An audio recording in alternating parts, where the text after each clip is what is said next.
क्या खाएगी दोनों? चिकन चिकन मटन बन रहा।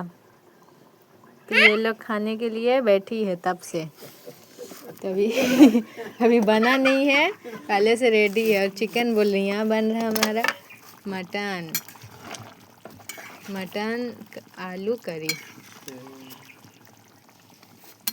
देख लीजिए चूल्हे के आंच पे बन रहा है एकदम लकड़ी में। क्या टेस्ट लग रहा है देख के। देखिए यहाँ सब है, चर्बी भी है, हड्डी भी है, चुस्ता भी है, सारा चीज़ इसमें है। तब बनाने के बाद देखेंगे कैसा बन के रिजल्ट आ रहा है। इसके बाद आपको हम मिलेंगे लंच टाइम।